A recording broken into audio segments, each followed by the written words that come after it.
Welcome, everybody. It's the 11 o'clock Level 2 class on Tuesday. We are in the Black Lowry Songbook.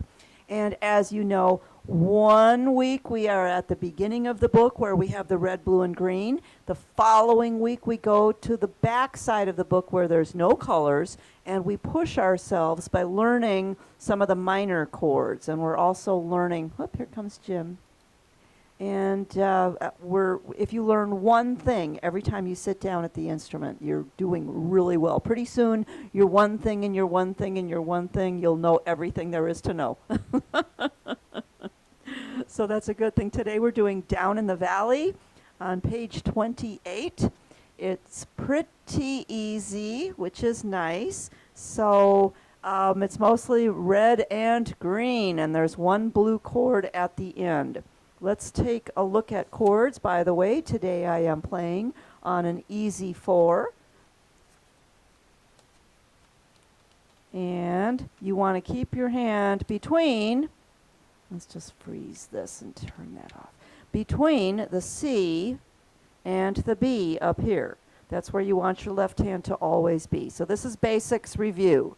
C, D, E, F, G. Every finger gets a white note. Pretend like there's a little rubber ball in the palm of your hand, and your fingers will curl naturally. You don't want your fingers to be in claw position, because then this muscle gets tight, and it makes it very tiring to play. All you're going to do is touch and release the chord that you need. These two fingers are going to go up here in between the E flat and the F sharp, these two black keys. If your fingers are too big to fit them both up there, just make sure that that third finger is kind of hooked around the E flat. That keeps your hand in position so you're not roaming around. The last thing you want to do is have your fingers so far down here that it's too easy to roam around, and then you are thinking you're playing the right chord and you're not. The left hand, eventually, we want to become so automatic that we don't have to look. This is the hand we don't want to look. This is the one that never changes. So the first 3 chords we learn are C, F, and G. And you just touch and release. The rest of the chords can be reached from this position. This is your home base hand position. If you need a D chord, your 4th finger is on it. You need an E chord, your 3rd finger is on it. But if you notice, my fingers stay super glued. What you don't want to do is this, this, this, or you don't want to do this. Keep those fingers up in the air. You don't want to do that. This is a problem with these 3. It's very easy to have those 3 floating around. Keep them on the white keys. That keeps your hand in position. Oh, here comes Tom. Let's let Tom in. If you need one of the black ones, a flat or a sharp, remember every single black key has 2 names, a sharp name and a flat name. Any 3 consecutive keys in a row is a no chord, and it doesn't matter which 3 you use as long as they're all in a row. 2 whites and a black, 2 blacks and a white. Find the 3 that are comfortable for you and just let your fingers continue to always, always play the same 3. Now, why is that important? Because a no chord becomes a chord unto itself. And we are starting with a no chord in this song. So we want to make sure that your fingers will always just go there. I like to do my thumb on the crack of the F and the G at the same time, and then my pointer can touch that F sharp without having to move my hand. That's not the only set. You can use any you want, but just make sure that you are always consistent. That way, if you see a no chord in the middle of a song, it's just going to be a no-brainer. You won't even have to look. Your fingers will just go there, just like all the rest of the chords. If you need an A chord, your thumb can reach. If you need a B chord, your thumb can reach. If you need a B flat, your thumb, A flat, thumb, everything else, it's whatever the closest finger is.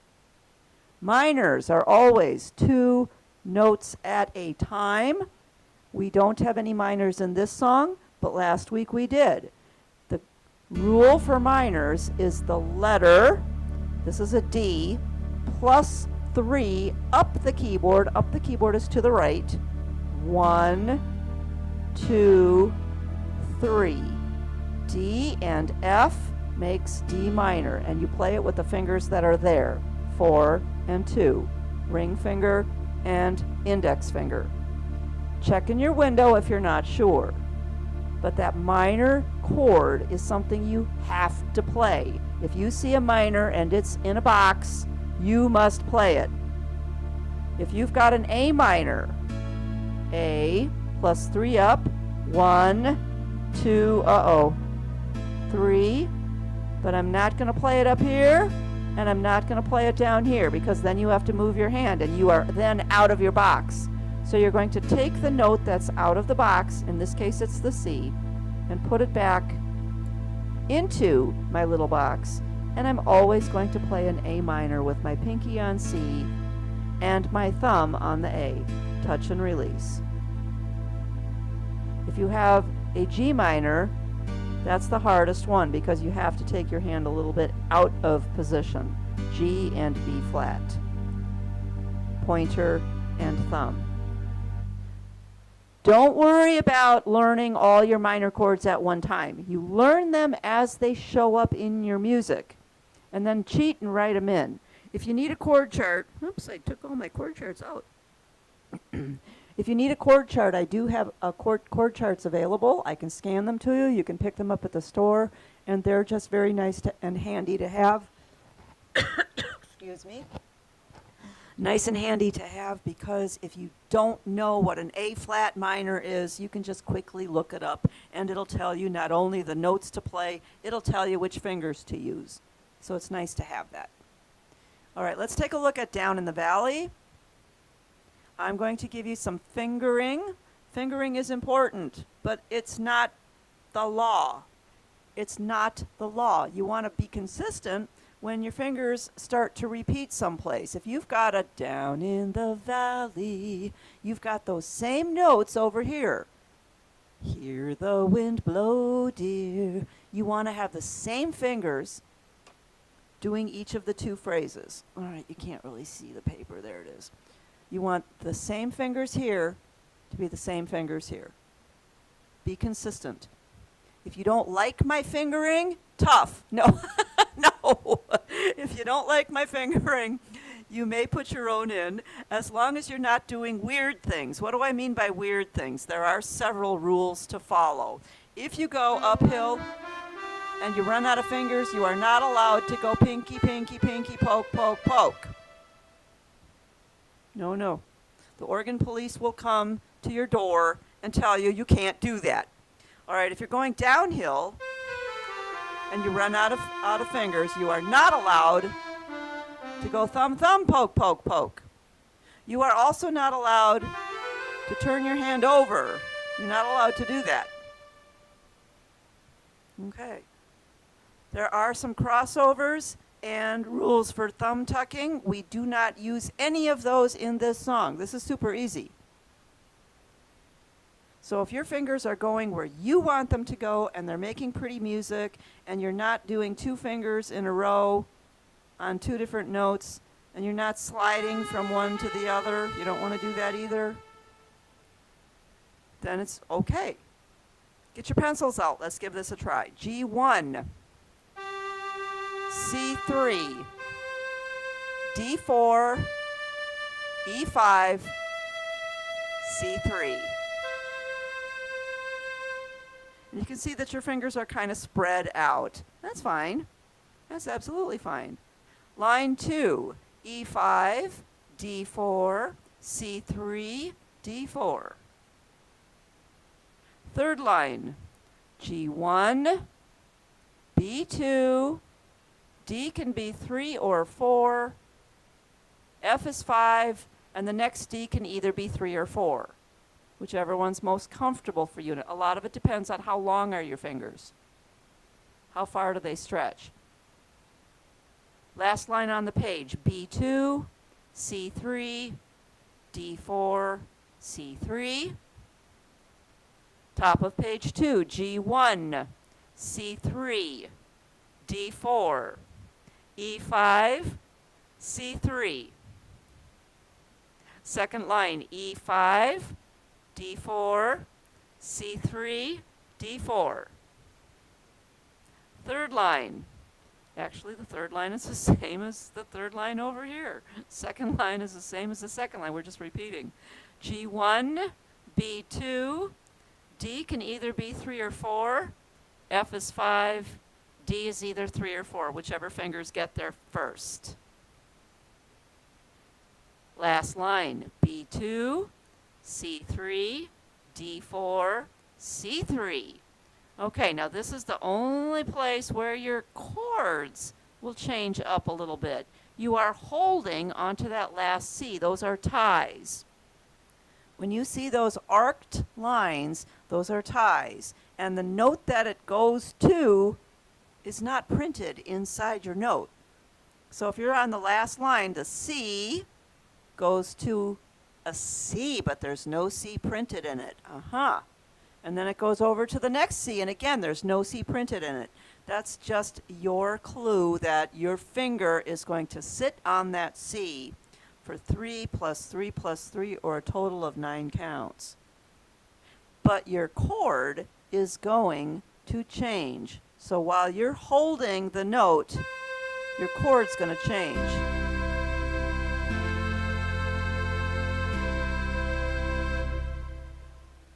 Here comes Mr. Purcell. Oh, Tom, he didn't get in yet. I thought he was already in. Okay. Very cool. Now, what else is good about this song? You do not have a road map.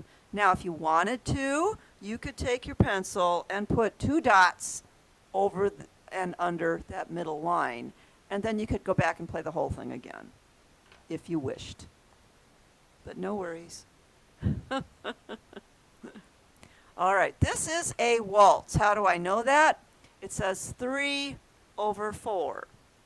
3/4 means there's 3 beats to every measure. What's a measure? It's everything between the up and down lines. The 5 lines and 4 spaces is called a staff. You don't need to know that. Only if you go on Jeopardy. Now you'll have the answers. The bottom number is written like a fraction, 3/4. That tells me that the quarter note is going to get 1 of the counts. Well, which one is the quarter note? It's the black one with a stem. Your very first 3 notes are quarter notes. Now let's take a look at them. The very first G has a stem on the back side and it's going up. The C has a stem on the front side and it's going down. And the D has a stem on the front side going down. What does that mean, if anything? It means nothing. It just means it's fitting on the staff. If your notes are below the middle line, your stem is probably going to go up so it doesn't run into the words.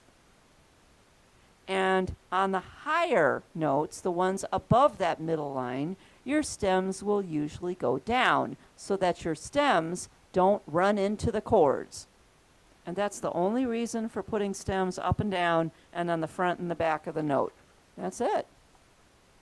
And again, you don't need to know that unless you go on Jeopardy so you know the answers. We start with a no chord. Now there's 2 different ways to do this. You can actually get your rhythm going first, then do the no chord. And the rhythm going first is just a good way to get the beat. You could actually even put on an introduction. If you go to song setup, it's usually in your instrument. Now again, do not go to song setup until after class. You, right now, just put it on easy, so you just get that humming chord. I'm going to touch select. And now it brings up down in the valley at 90 beats per minute.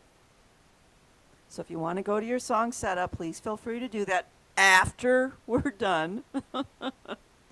And if I start with an introduction, I am going to play the last chord. Why am I going to do that? That's how I'm going to activate my intro. That's going to tell me the key that the song is in. C.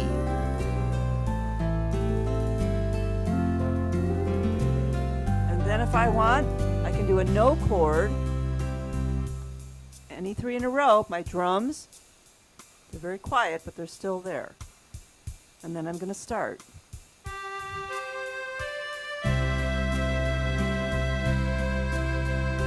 Hold, 2, 3.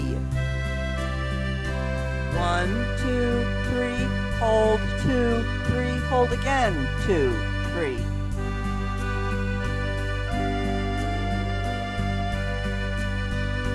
One, two, three. 1, 2, 3. Hold, 2, 3. Hold again, 2, 3.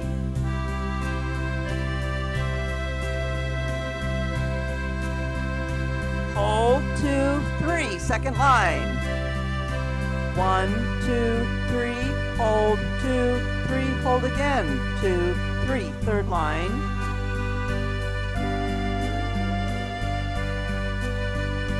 One, two, three.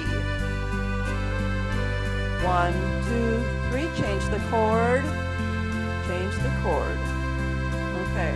Then if you want, you can hit your ending, or you can hit the start-stop. The start-stop is if you're practicing, it just abruptly ends the song. If you're playing the song for somebody, and this is a good one to play for somebody because it is slow, and it is easy. And guess what? Your friends don't know if it's easy or hard. All right? So they'll just say, "Oh, you're a genius. You sound so fabulous." Always play your easy songs if friends come over. All right, let's try that again. One hand at a time is all you need. If you can do both hands, absolutely go for it.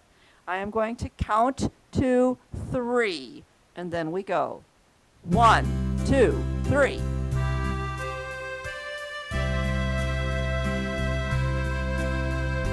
1, 2, 3. 1, 2, 3. Hold, 2, 3. Hold again, 2, 3. Third line.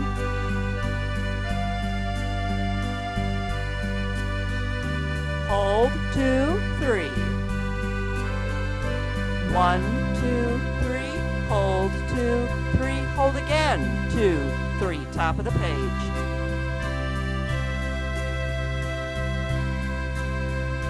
Hold, 2, 3. 1, 2, 3. Hold, 2, 3. Hold again, 2, 3.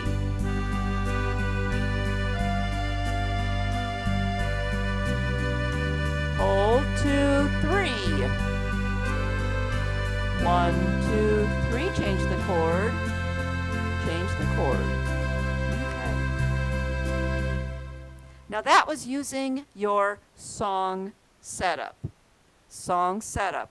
A lot of times waltzes and the bigger organs are not included in song setup because there's fewer waltzes to choose from. Fewer, meaning you have more than one. You do have more than one. Most of you anyway. If you don't have more than one, Angela, I won't look at you. See me after class. The Easy 4 has 3 waltzes. Right now it is on 3/4 guitarist. 3/4 guitarist at 90. And I froze the tempo, so. It's a very nice, smooth, mellow waltz. If I stop and go to waltz full band, it goes to 100, and it's an easy waltz.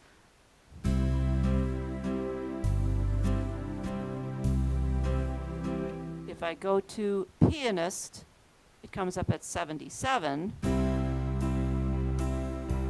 and it becomes a country waltz. Now, I did not turn my style setup back on. What happens when you go to song setup? Your song setup turns off your style setup. Why? Because the computer programmer chose 1 or 2 sounds that would be perfect for that song. Not necessarily for the rhythm, but for that song. When you go to a different rhythm, make sure you turn your style setup back on so it can choose a perfect sound for that particular music style. Not necessarily for the song, although you might like it. So do not forget that. When you go to Song Setup and touch Select, your style setup goes off. When you go back to just choosing something from your music styles, make sure that style setup goes back on. Okay? Any questions about that? See your favorite PA at your favorite store, or give me a call or email me, and I'm more than happy to walk you through it. Let's play it one more time. I'm going to go back to my song setup. That actually came up very nice. And we're going to try it one more time. I'm going to count to 3. I just turned the intro off. 1, 2, 3. Uh-oh. I didn't start, did I? Let's try it again. I wasn't ready. 1, 2, 3. There we go. 1, 2, 3. 1, 2, 3. Hold. 2, 3. Hold again. 2, 3.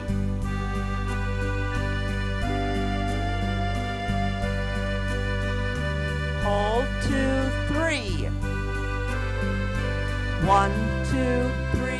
Hold. 2, 3. Hold again. 2, 3. Top of the second page. Hold. 2, 3. 1, 2, 3. Hold. 2, 3. Hold again. 2, 3.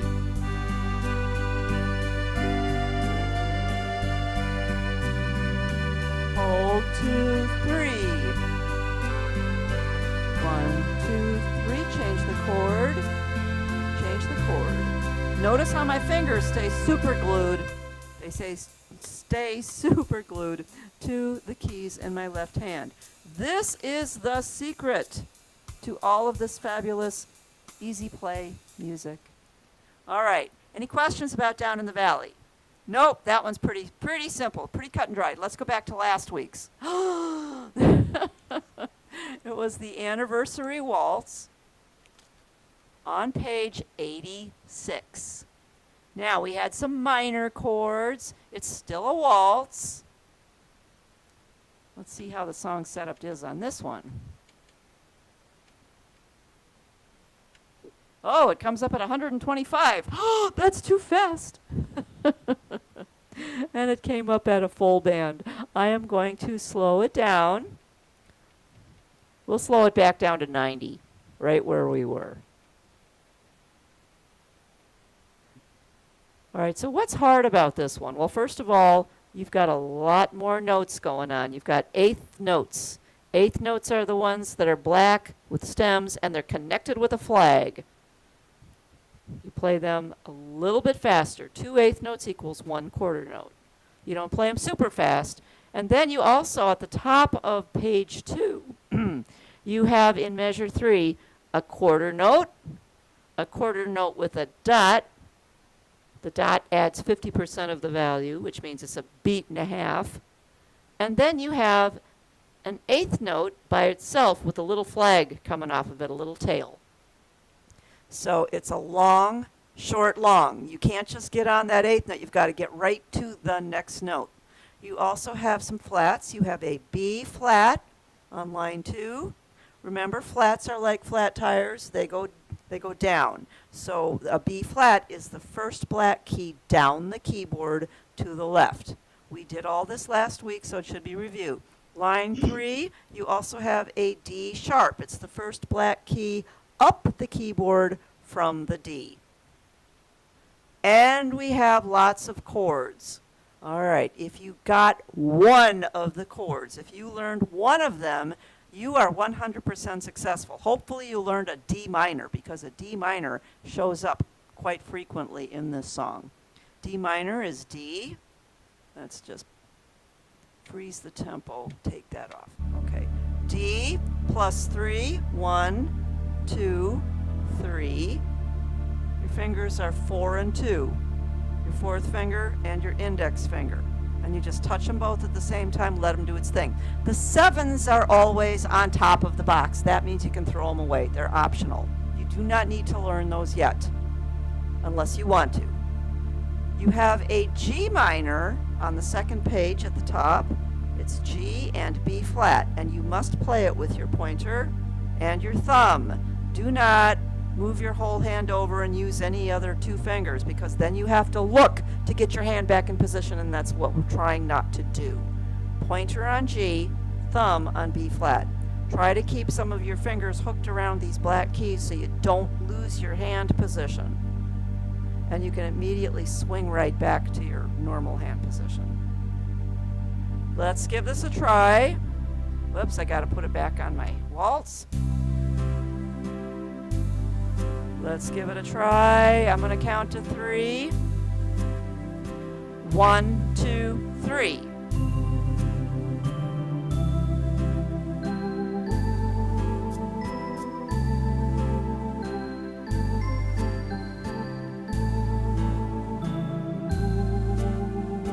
Change the chord. Oh, we have a thumb tuck. We went over that last week.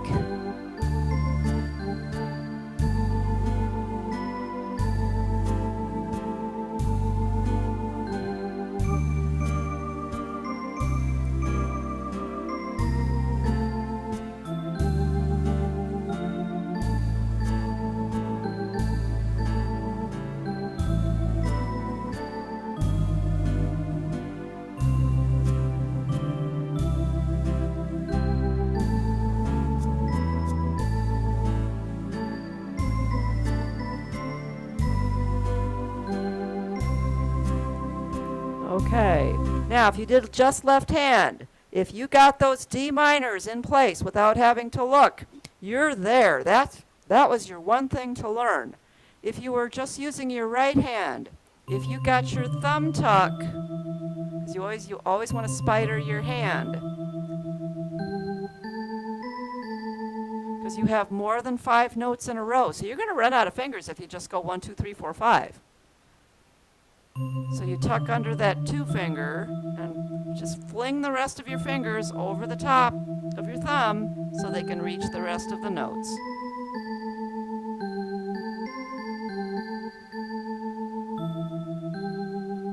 All right, any questions about that? It's a little bit harder, isn't it? Yeah, don't worry, this is not a level 2 song. The ones at the back of the book, most of them are a little bit higher grade than level 2. Your job is to just find one thing, because again, if you keep learning one thing every time we do a song, pretty soon you're going to know everything. Yay! Let's try it one more time. 1, 2, 3.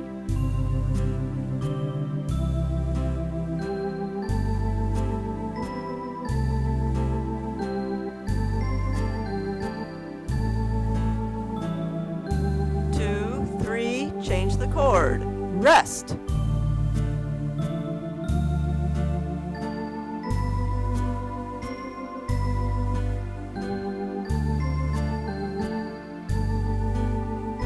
One, 2, 3, 1, 2.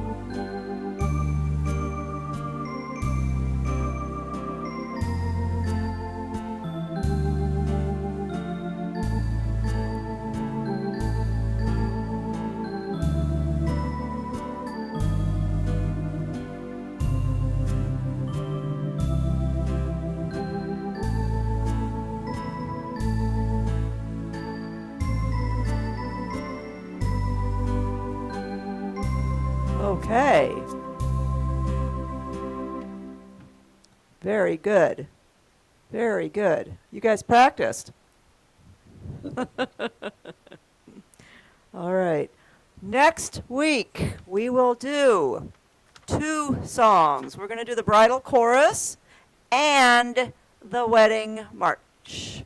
So if you want to take a look at them before next week, please feel free to do that. There are some notes that have 2 flags on them. Oh my, what does that mean? That means they're going to go faster. You guys are the best. If there are no more questions, play. Put your waltz on and play one of the 2 songs that we just did, or both of them, and just have a good time. You know you can play any song in this book that you want, and if there's something that you need, do not hesitate to contact me. You guys are the bestest. Hey, Don, what was that Thank first you. song you said that we're going to play next week? Next The week, first we're going to do the bridal chorus and the wedding march, page Right. 88 and 89. Okay. Was he there, Lynn? I'm all set. You're all set? Well, we're just ending, so we're just ending, so it's your job to just poke the buttons and play and have a good time. Very good. And then Thank come in with you. a bunch of questions. That's fine. All right. Bye-bye. All right, you guys, take care. Take care. Bye-bye. Bye. It's warming up in Florida, so we're good. Yes, it is. It is.